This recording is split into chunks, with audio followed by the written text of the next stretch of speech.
Hey guys, I thank you for signing up for this free Blender tutorial and I welcome you. Today we are going to create an amazing 3D scene. We'll make it in Blender. I know that a lot of video editors fear using Blender. They think that it's a very complicated software, but fear not. Today I will introduce you to the world of Blender and you will find out that it's actually very easy and straightforward. What we are going to create today is an amazing scene in which we will showcase a piece of important B-roll. People say you have to have a lot of passion for what you're doing, and it's totally true. And the reason is because it's so hard that if you... So there are many ways to showcase your B-roll, as you know. You can use 3D camera in After Effects. You can just simply slide the picture up, you can do anything. But sometimes you just want to spice things up. In this case, you can do the technique I will show you today. So let's begin, guys. So we open our Blender, we choose General here, we choose Everything and Delete, right? Then, a very important thing. There is this extension for Blender, which is called Blender Kit. It's a very powerful tool. It allows you to use pre-made assets. Assets like models, for example, you can find like an iPhone model there, like a watch model, a chair, a table, anything you will need to not model anything from scratch, but to use pre-made assets, right? So to install that extension, what you need to do is you go into Preferences, then you go to Add-ons, then you choose Install. Then you go to your designated place where you have this zip archive downloaded and you search for your add-on. In this case, we are searching for Blender Kit, right? We choose Install Add-on and we have it now. So what you will have to do next, you will have to search for this add-on in this search bar, and you will have to check this mark. I have it already checked because it's already installed on my computer. So next, we're going to set up our scene. There's a couple of ways here. So Blender Kit contains pre-made scenes. So as you can see here, you can have like a pre-made industrial building structure like here. You can have an elegant living room. It contains pretty much anything. In this case, I want to use a simple scene, which is called White Room. And it will look something like this, as you can see on this preview. I choose it and I press Append. Because we are choosing a scene, not an asset like a model, it will create a new project to fit that scene in the new project. It won't be appended to our existing project. So we press OK. So this is the easy way, right? But you can also go a more fancy way. You can search individual models here. You can, for example, search for like a chair. You have some furniture in your scene. You can have this chair. You can have like a table, right? So you can just get this table. And what you can do next, you can just choose these assets and place them however you like. And one important thing, sometimes when you import assets from Blender Kit, when you want to move them or rotate them, you cannot just like choose the object itself and move it, because it will separate from other moving parts. So in this case, what has been done by the model creator is that he created a null object, right? In After Effects it's called null object, like an entity which like empty by itself, but it is used to control some other asset, right? In Blender, it's called an empty. As you can see, this empty is paired to this table. So this is another route you can take. right, to create your scene. But I will just use a pre-made scene. I don't need anything else. I just need this cool room and this table, right? So what we can do is we can press Z on our keyboard and we can choose rendered view to see how the scene will look when it's rendered, right? Here you can choose your GPU or CPU to render out the image, right? I'm using GPU on my computer. It's more fast this way, but it depends on your machine.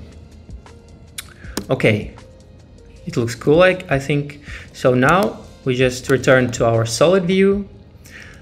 And what we do now, our most important piece is our picture frame itself. So in this case, we can also find this picture frame in our models in Blender Kit, right? It will be the easiest way.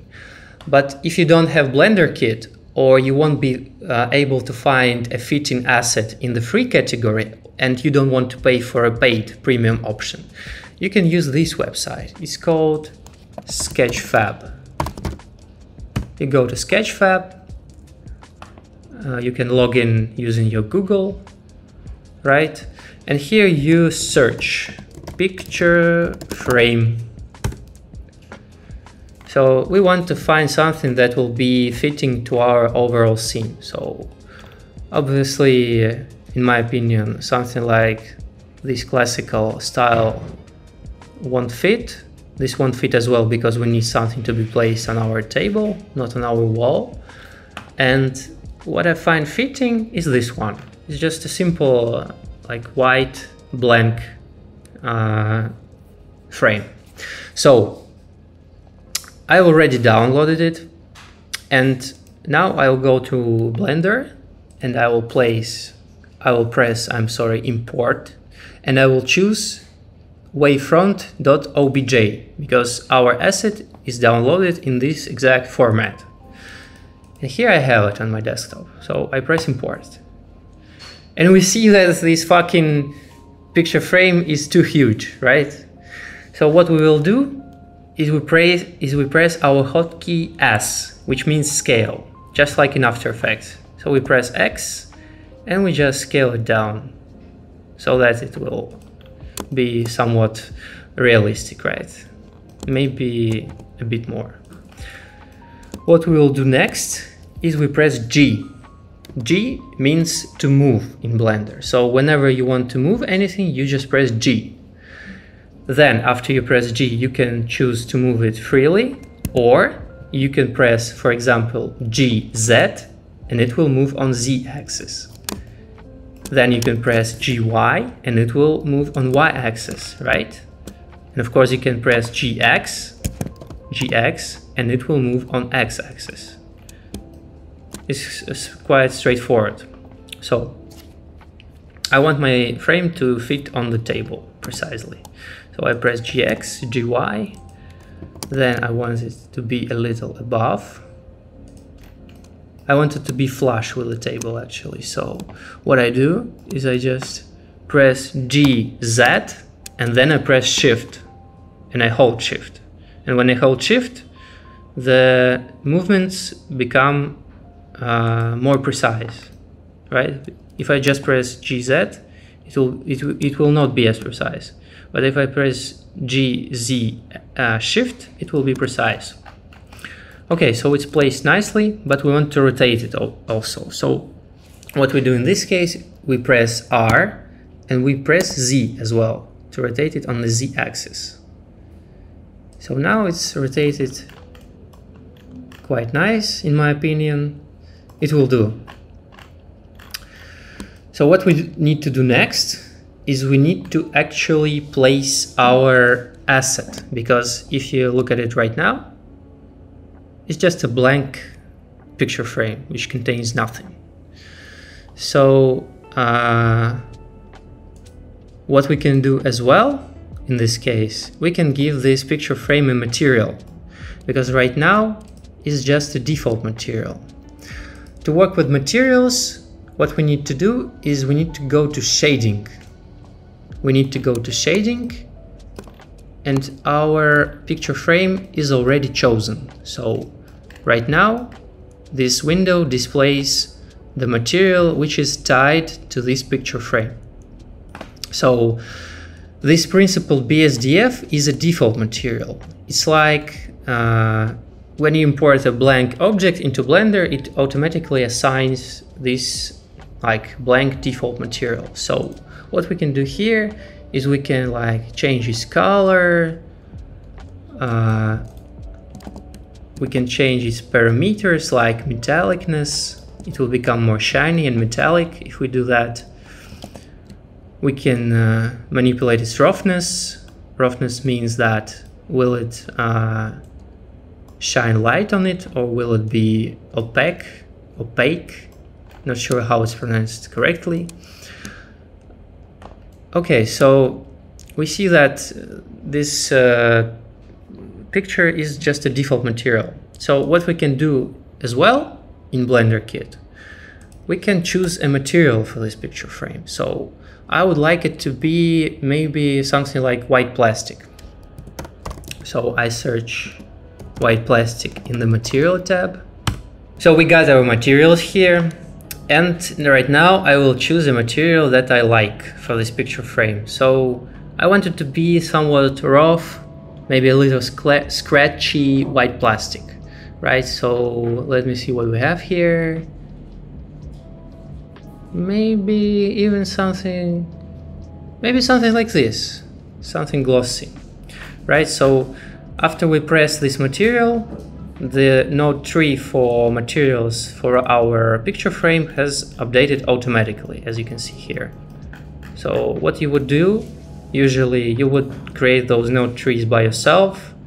It's quite a complicated process, right? It has a lot of settings here.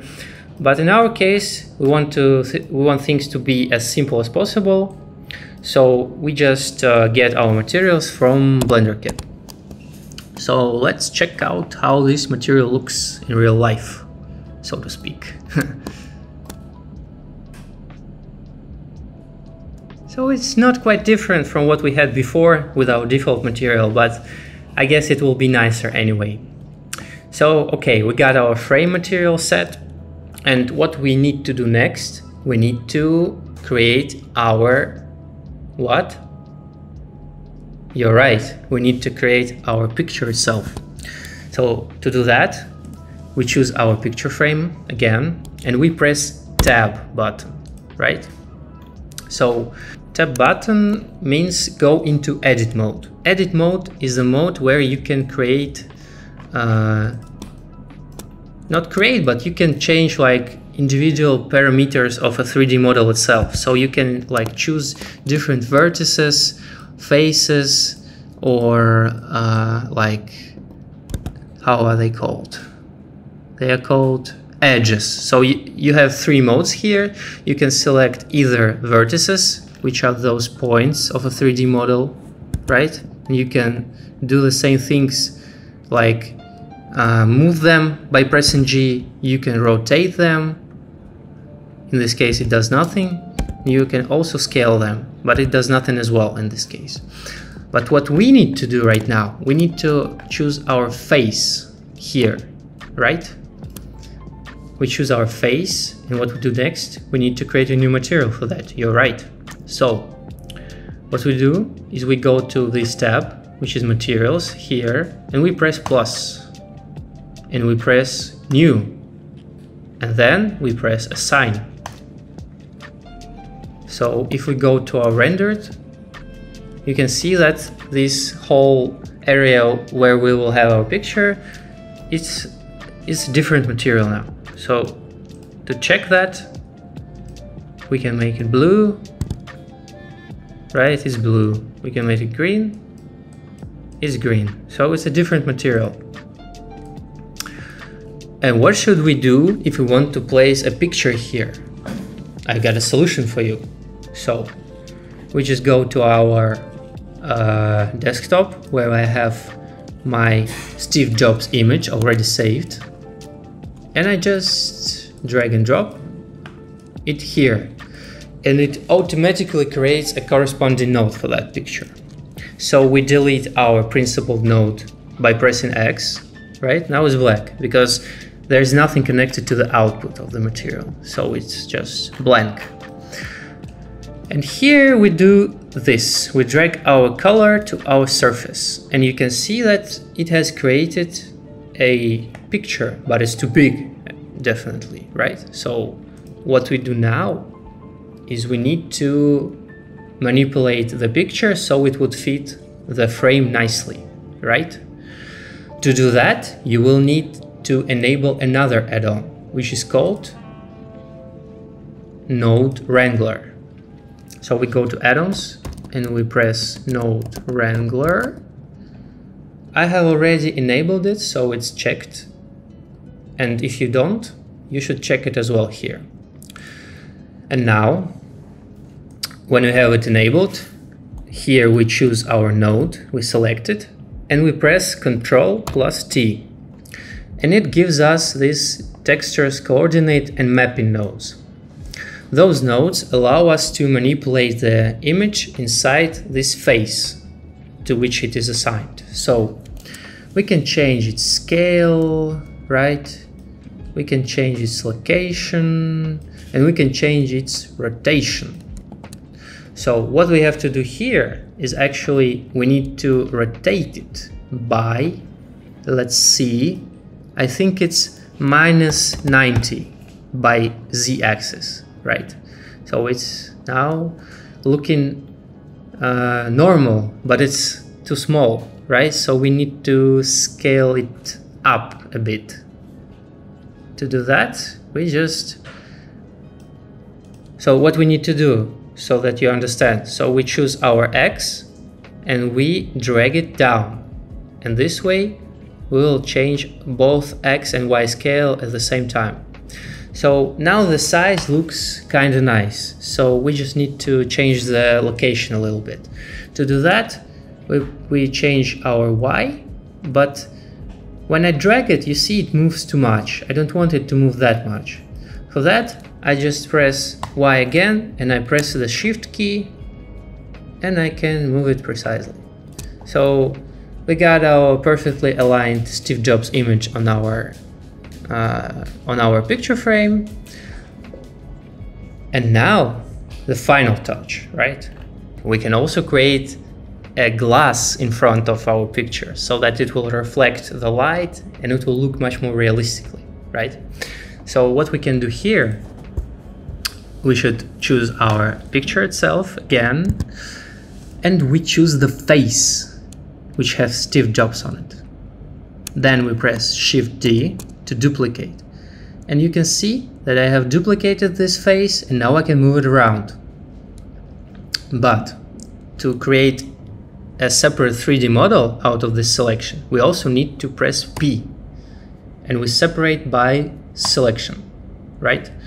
So here we have our picture frame now, and we have a separate entity, which is a separate 3D model, which is called picture frame 001. Let's avoid confusion by renaming it to glass, just like this. So we have two separate entities right now. We have our picture frame and we have our glass. So what we need to do now is we need to create a separate material for the glass, right? So what we do here is we choose our glass, we press plus to create a new material, we press new here, and we can rename it to glass. And we can create this one, we can rename it, this one, I mean, to picture of Stevie. No, Stevie is too lighthearted for him, let's call him Steve. Okay, so now what we do, we choose our glass here, we press tab again to go into edit mode, because if we want to assign a material to something, we want to go to edit mode. We choose our designated material here and we press assign. Now, as you can see, this material, which is glass, is assigned to our picture frame. We can hide it in preview mode and we see that it's working, right? So next, what we need to do, we need to delete this principal node. We press Shift A to create a new node, and we search for glass. And we just connect our BSDF output to our surface input. And now we got our perfect B-roll scene, right? We showcase our Steve Jobs very clearly. We give our video a lot of production value by introducing 3D assets into it. So let's make a quick test render. So what you will have to learn if you're going to use Blender a lot, you will have to learn to render, and it's quite tricky, honestly. So in this case, let's just turn off the noise threshold. Let's keep the denoising on, and let's give it, I guess this quantity of samples is nice. So now we need to understand actually what will be shown while we are rendering. To do that, let's delete this default camera. To do that, you need to create a camera, right? So this is our camera. It like all the same hotkeys work with cameras as well. So you can just move it around by pressing G, you can rotate it by pressing R, and you can scale it even, right? So to see what camera sees right now, you press this key, toggle the camera view. Let's press it, and now we see what our camera looks at. So to control the camera more easily, what we can do is we can choose this option, camera to view, and now all our moving within the viewport will be transferred to our camera. So let me tell you a few words about how to navigate in the viewport. So it's very simple, it's very straightforward. So actually you have just two main functions. You can look around in the viewport, and you can zoom in or zoom out, right? So to look around, you need to hold your middle mouse button and move your mouse, and you can look around. To zoom in or out, you just scroll your mouse button, or alternatively, you can press your control button, hold your middle mouse button, and move your mouse. It does the same thing, but if you scroll it, it just has those jumps, you know, and if you press and hold control and move your button, it will be smooth. Right now, what we have is we have a square image, right? We don't want that. And we set it here. So it's our format, it's our resolution. So here I want it to be 1920 by 1080, our default resolution that we use all the time. And I probably want it to be 30 FPS. And here, also a very important function, right? So, for example, you're editing your documentary and you need 5 seconds of this scene in your B-roll, right? How to ensure that it will be precisely 5 seconds? What you need to do here is, firstly, you set your FPS, as I showed you before, and here you set your starting frame and ending frame. So in this case, we will have 150 frames, and each second will last 30 frames. So if we calculate that, we have exactly 5 seconds, right? So what we're going to do next is we need to animate our camera, right? So I want our camera to move like this. First, we will see this picture frame from a couple of meters distance. It will zoom in a bit, and then I wanted to make a jump cut and show our picture frame very closely, right?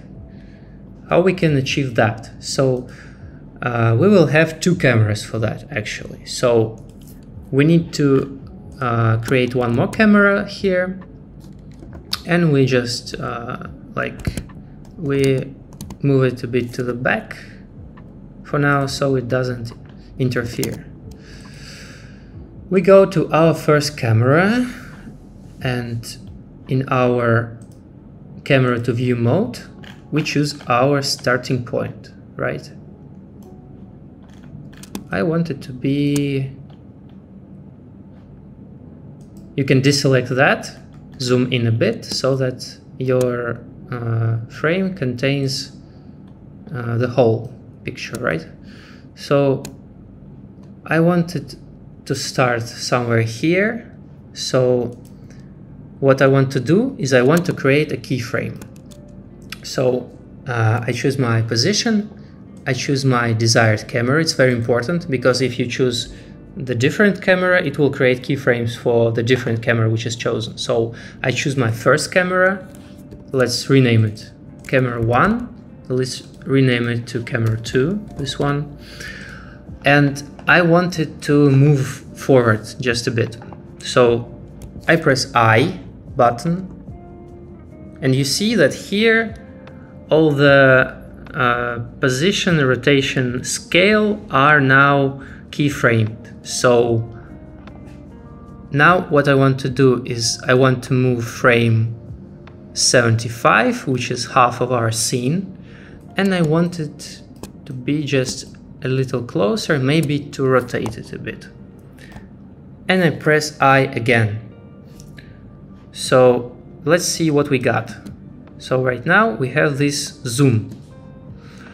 And you can see that this movement is not linear. It has like an east graph, right? It's not like just simple straight graph. It looks something like this, right?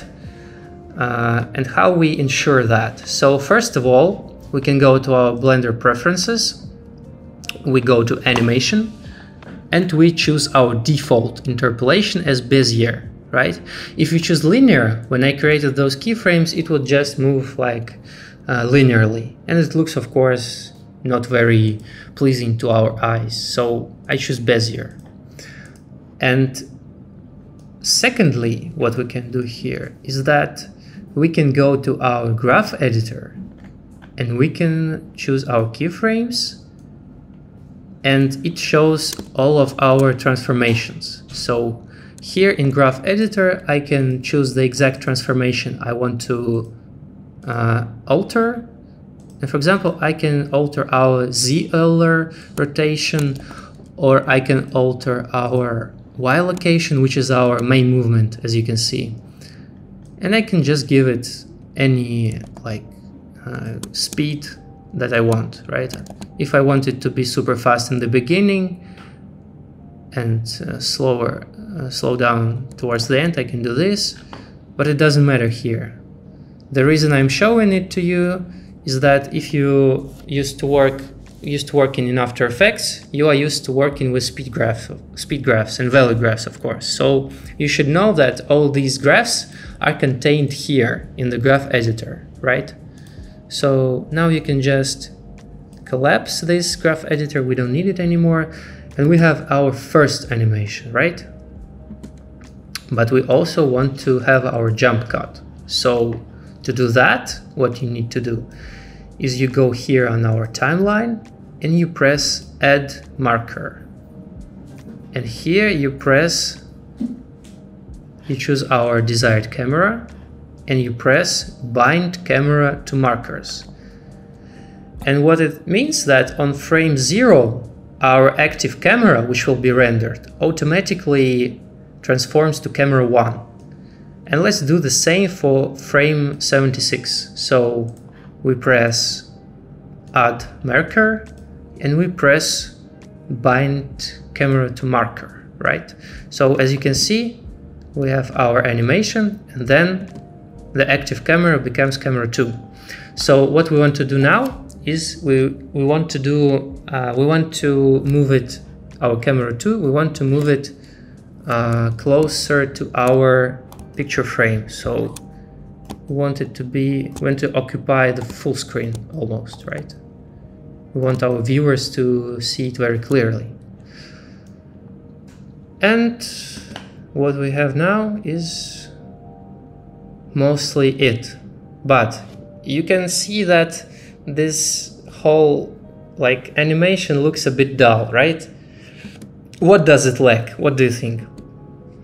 I'll give you 3 seconds. Check it out again. What does it lack? You're right, it lacks camera shake. So to add camera shake in Blender, you can actually do, I know 2 ways how to do that. You can do it manually by giving our camera, let me show you. We have our transformation and we have our delta transform. It's same as like you have your movement, like you have your position in After Effects and you have your anchor point, right? You can move your objects by using both of those. In Blender you have your transform and you have your delta transform, right? So you can give your delta transform a noise modifier in all the axes, but it takes a lot of time and personally I don't like to use that. So what I like to use is this camera shakeify add-on. So to install that we need to, I guess, I don't remember where I got it, but I guess let's search for Blender add-on camera shakeify. Yes, so you find it, you install it, right? You download it and then you install it as I showed you before. You go to your preferences, you go to your add-ons, you press install, you choose your folder, and I search for shakeify and I have it here.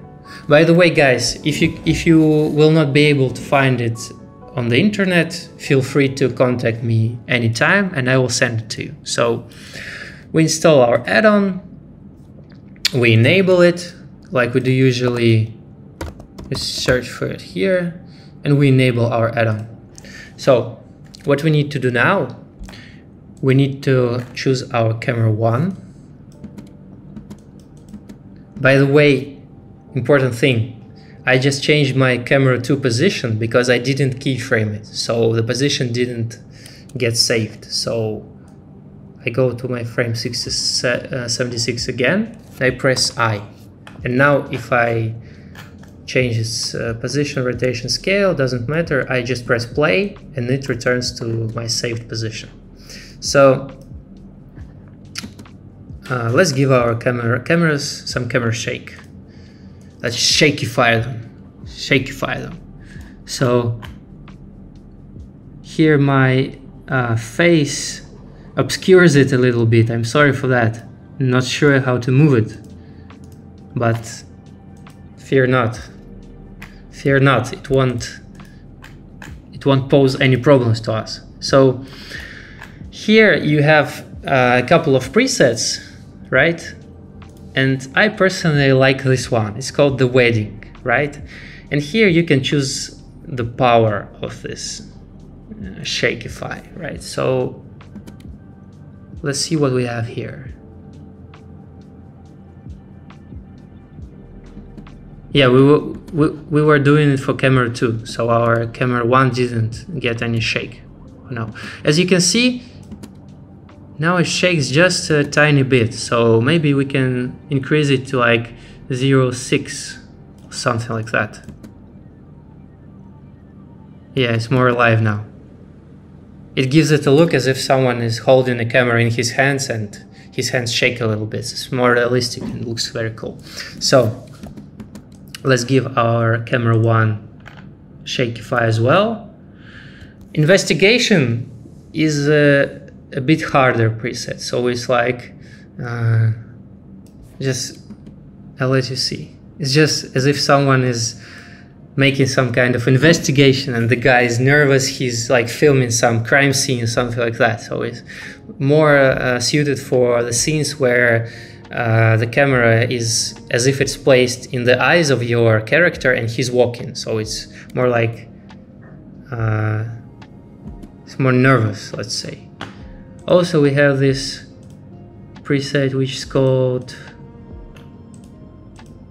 fuck, I cannot choose it because my face obscures the menu. Okay, it doesn't matter. So let's see how the close-up looks. Yeah, it's just creates a little shake. Okay, let's do investigation and 0.3. Nah, it looks weird. No, I don't like it. Let's do the wedding, 0.6. Let's stick to the wedding. Now it looks great. So now we save it to not lose our progress. And here we'll have couple more, like 2 more important functions we will enable in order to make the scene realistic, right? So we enable our fucking mosquitoes. We enable our motion blur. And the important thing you need to know about motion blur is that you should choose its value based on your frames per second. So for example, if you have 24 frames per second, you choose 0.48, so it's times 2. In our case, we have 30 FPS, so we choose 0.6, right? And here don't change anything, just leave it center on frame. What I like to do next is I like to give our camera depth of field. It's this bokeh effect where like the object in focus stays in focus, but the background gets blurred. It's very cinematic and it looks very cool. So what we do here is we go to our camera 1, we go to our this camera settings, and we enable our depth of field, right? Then we choose our focus object. In this case, our focus object is glass, right? It needs to focus on the picture itself. So what I like to do here is I like to decrease this value as much as I can. By the way, if you want to see depth of field inside the viewport in solid mode, you can just enable it here, right? Because by default it's disabled. So we can go to either our material preview, but it looks kind of ugly to be honest. We can go to our render preview. So as you can see, our picture gets in focus, but like the objects which are closer or further than the focus point itself get blurred, right? For example, this leg of the table is blurred. This one is more in focus because it's more or less on the same plane as our glass. So let's return to solid mode again. Let's return to our camera, and this value, it like dictates how much of blur we will have. So the less the value, the more blur, right? So in this case, I don't usually use 0.1, but in this case I think it can be used because of the setup of our scene. So one more important thing. So as you may know, in cinematography they have these like very cool anamorphic lenses. And what anamorphic lenses do is they create a bokeh which is not circular in shape, but it's oval in shape. So you just can Google anamorphic lens and you will see that this anamorphic lens creates a very cool cinematic shots. So to achieve this anamorphic lens, you just need to choose ratio 3, right? And you need to rotate it by 90 degrees because by default it's lying on the side. You need to rotate it so it's standing. So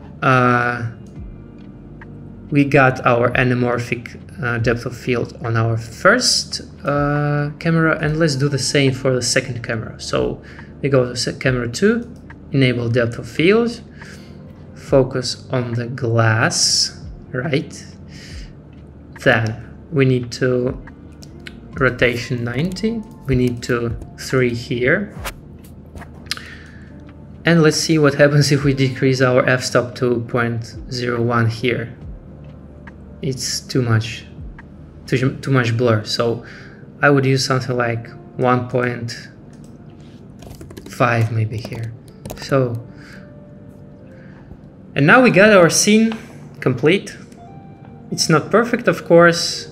You can tweak it by your liking, you can do anything else that you would want to do, but it's like the basics, right?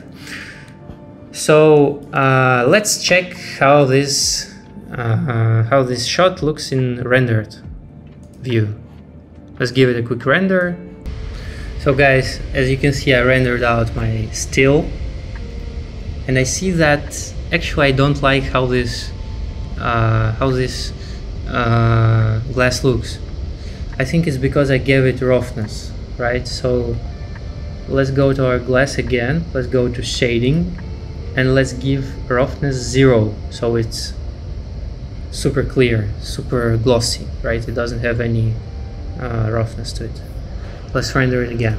Guys, I have decreased the roughness, but still this glass gives it the texture I dislike, right? So let's just not overcomplicate it and like hide it.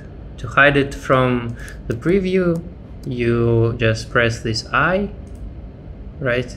When I is on, it's visible in the preview. When it's off, it's invisible. And to hide it in the final render mode, you just press this camera. So it's hidden in both modes now. And now when we render it, sorry, not render animation, of course, just render the image, right?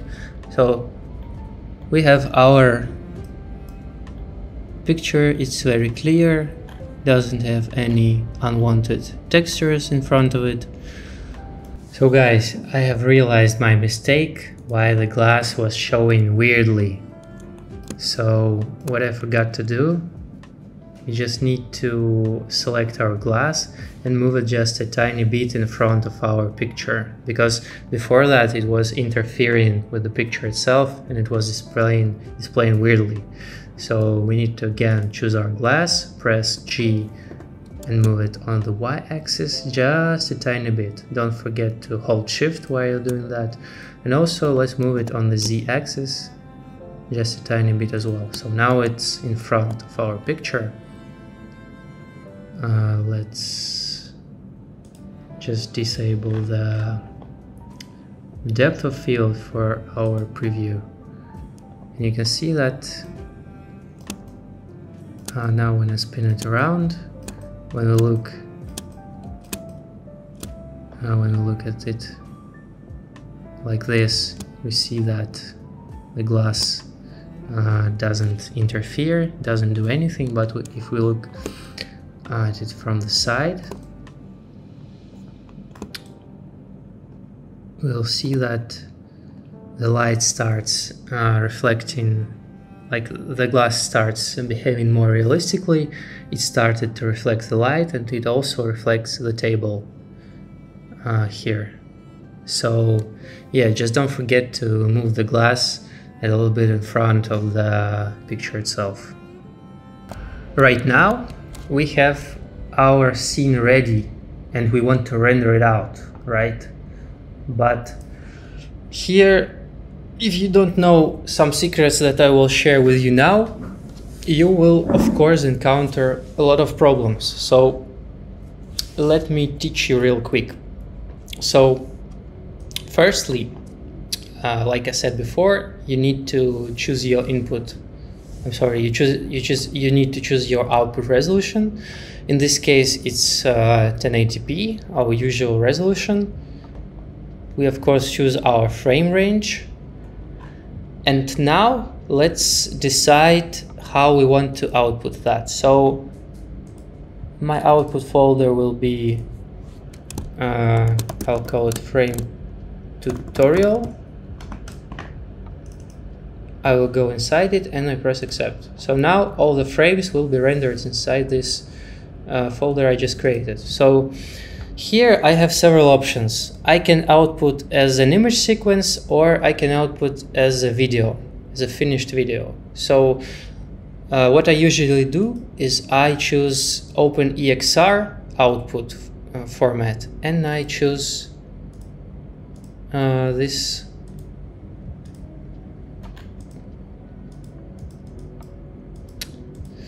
I cannot choose the needed format because of my camera, which is obscuring the view. Let me move it real quick.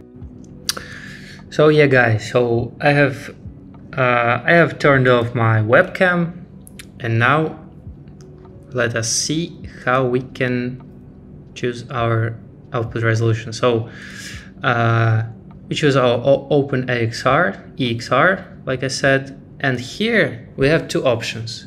We can choose as a lossless option, which is zip, and we can choose this lossy option.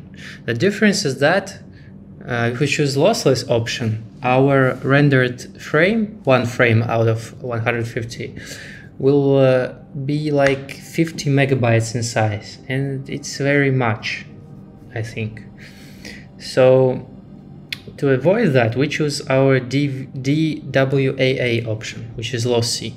In this case, one frame will be like 5 megabytes. It's much easier to work with. So one more thing we can do is actually we can choose our view transform. This is like color management that we'll have. So yeah, let's go to our color management, and here we can choose our look, right? So we have several looks. One of them I use quite often is very high contrast, right? So you can see that the dark becomes darker, the light becomes lighter. So in this case, it's a bit too much, I guess. So we can choose either high contrast, medium high contrast, base contrast looks a bit dull, I guess. Let's see how the overall scene looks in high contrast. Yeah, I like high contrast better, I think. So let's Control S our file to save it. Let's double check. We have our resolution chosen correctly. We have our frame rate chosen correctly. We have our frame rate chosen correctly. We have our output folder and format chosen correctly. And let's go to our render settings. So this is a very, very, very important part. I guess when you start doing things in Blender, you will realize how important that is. Because you see, our quality of final render depends on this value. It's called samples. A sample is like one instance of Blender calculating how the light will reflect inside the scene. So actually what you will have if you choose low samples, when you render out an image, let me show you and I will tell you while it's rendering out, you will have a lot of these like pixels which are noise, right? So when our sample count reaches our desired value, 256 in this case, we will still have a lot of this noise, right? So, but as you can see, one frame is expected to render about 4.5 minutes in this case. So it's very long. So it's already very long. And if we choose like 1,000 samples for our final image, it will take like several days to render out. And we don't want to accept that.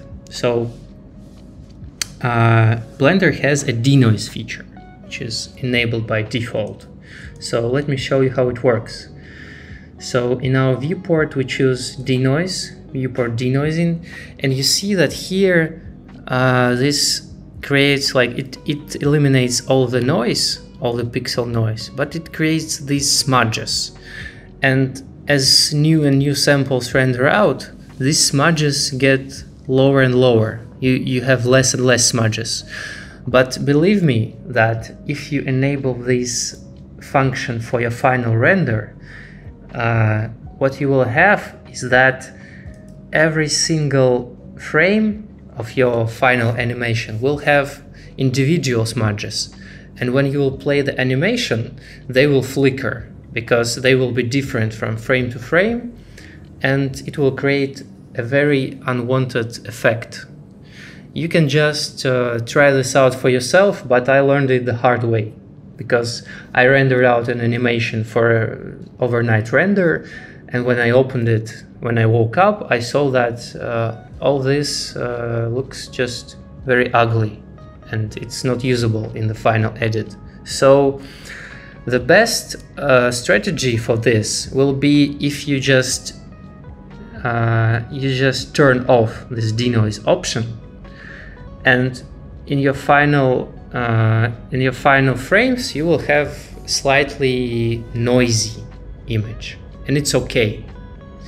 Let me show you how you can remedy that. So let's save our project, let's close our Blender, and let's go to another software, which is DaVinci Resolve. And I have DaVinci Resolve Studio version. It's paid actually, and it costs like, I think $100 something per month, or I'm not sure. So in DaVinci Resolve, we just create a new project and we go to our project settings. And here it's very important that we choose our frame rate same as it was in our Blender project. So timeline frame rate and playback frame rate should be the same. We press save here, and I don't have my frames from our project rendered out yet, but what I have is my frames from my previous project. So let's go to my drive. Let's go here. Let's search render.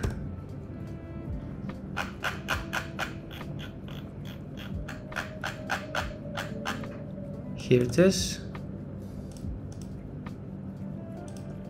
So let's choose this hospital scene 1 that I did. What you need to do is you just select all the rendered frames, you go to your timeline, and you paste them here like this. You delete all the nonsense that we don't need.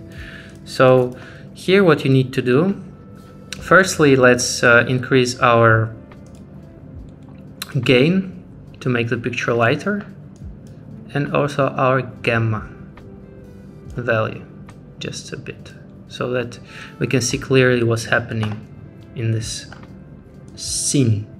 So let's play it. Let's zoom out, zoom in a bit, and let's play it. As you can see, we have a lot of noise, right? So we don't want this noise because it makes our scene ugly. It's visible here, very visible here. So actually what DaVinci Resolve has is called temporal noise reduction.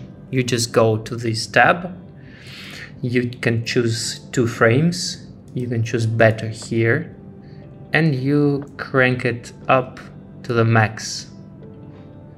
And now when we play it, we see that noise is gone, or almost gone. But for this scenario, it's quite nice, I would say, because we saved a lot of time on rendering and we got rid of our noise, and it looks almost unnoticeable, as you can see here. So now we have our noise figured out, and still I think 4 minutes for one frame is a bit too much, don't you think? So let's see what we can do to make our rendering time much lower. So the first thing I would do is that we can reduce our light bounces. We can just make them all value 4 or even 2. Then a very cool function is fast GI approximation. It makes your illumination not as fancy, maybe. Right? What it does is that it makes the light calculation not as physically accurate, but it speeds up rendering time like 2x, 3x in some occasions, so it's very powerful. And that's basically it. So what I usually do is I just set a reasonable amount of samples, I set light bounces to 4, and I just turn on the fast GI approximation. Also, what you can do is you can simplify. So what it does, it makes texture resolution fixed to some set amount. For example, you can put like max texture resolution at 1024, and you can set max subdivisions, let's say at 2. It helps, for example, when you have like complicated 3D models which have a lot of subdivisions in them, but in this case we don't have any, so it won't affect the result too much. So another thing you can do is you can turn on tiling. You can turn it on or turn it off. What it does is, let me show you. Let's set it at 256 and press render image. So it renders out the image in small tiles.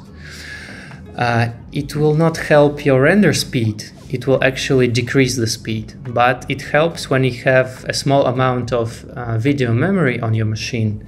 And for example, if you have 4 GBs of video memory, sometimes Blender would crash if you try to render out the whole frame like in one go. So you will have to split the image into tiles using this function. And in this case, you have much more chances to render it out on a weak machine. But my PC is okay for this kind of scene, so I just don't use tiling in this occasion. And this function is also very powerful. What it does, it like uses some data from previous frames to render out the next frames. For example, if you have an image where nothing changed from the different frame, it will reuse the data from that frame to render the next frame. It will help the speed a lot, but it has a side effect. So, for example, again, if your video memory is low, this persistent data will occupy your video memory, and it may cause Blender to crash. So that, for example, if you don't use it, every new frame starts rendering out and it has full memory available to it, right? So, for example, if you have 8 GBs of video memory, it can occupy those 8 GBs fully and take advantage of those 8 GBs. But if you use persistent data, some data from the previous frame will be written in a portion of that 8 GBs. And the next frame may not fit fully, and it can cause Blender to crash. So here you'll just have to experiment if it's worth using on your machine. In my case, in some instances, it's worth using, it works well, but if the scene gets a little too complicated, it tends to crash the scene. So sometimes I use it, sometimes I don't, but in this case I will enable it. Let's see if it crashes or not. So now I have everything set, it's ready to render. Let's Control save it, and right now I'll go to bed and I leave it to render overnight. So hopefully when I wake up it's already done, and I will finalize this tutorial and put the rendered result in the end, so stay tuned.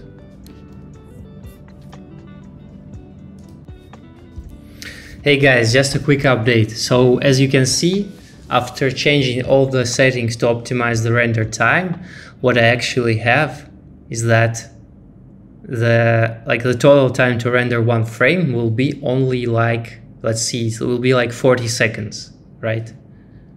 So yes, exactly 40 seconds. And it actually has a reasonable amount of noise. So I'm really excited to see what we have as a result. And stay tuned for the final part of this tutorial, which I will record tomorrow. See you. Yeah, and actually what I think I can also do is that I can actually render out in a high resolution, as we have our render settings set to optimized. I can just use like 1440p, and it will help immensely because it will allow more pixels to be crunched into one frame, and the scene will have much more detail even if we convert it to 1080p in our final edit. So it really matters. Resolution really matters for the quality of render. And let's see how much it estimates, how much time it will need. So it will need like 1.5 minutes. So I have increased my frame range a little bit, so I have 250 frames, and like basic calculation tells me that if I have like 1.5 minutes and 250 frames, it will be something like 5 to 6 hours, so it's quite bearable. I can just leave it overnight and it will be rendered when I wake up, so it's quite nice actually. Hey guys, I just woke up and I see that in my folder I have 250 frames, and it means that everything is being rendered out correctly. So what I will do now is I will open my DaVinci Resolve and I will open a new project. And don't forget that you need to change the project settings. You need to change your frame rates to 30 and also change your resolution to the one that we have in our rendered frames, 1440p in this case. Press save. Now I need to highlight all my frames and drag them. By the way, you should not drag them into this tab, you should do it in this tab. So you drag it, and this image sequence turns into a kind of a video. So it's like you can cut it like a video, you can do all the things you can do with a video file. So let's play it, and we see that everything is smooth. It looks great, and actually it doesn't even have a lot of noise, as you can see here. So the noise is visible, but it's kind of minimal as well. So we can just go into our noise reduction settings, which is better. We can give it like a 50 here, and we see that the noise is still present, but in this case it isn't noticeable. So maybe in this scenario you even don't have, it is not compulsory to remove it. So, but we can still do it, it will be nicer. So also we can color correct our video just a little bit. So in this case I would say that we need make it less yellow. So you go to this HDR tab, this is color wheels. So it's kind of similar to what you have in Lumetri color in Premiere Pro. So I don't like too much yellow, so I just drag it to the opposite color, which is blue in this occasion. You just need minimal values here, nothing crazy. Maybe also play around with some of those settings, because the frame is kind of dark. Maybe we need to up our gain a little bit, gamma maybe a little bit. Maybe we need to make the light parts exposure maybe a little more. No, it doesn't work as intended. Yeah, shadows. Increase shadows just a bit. Right.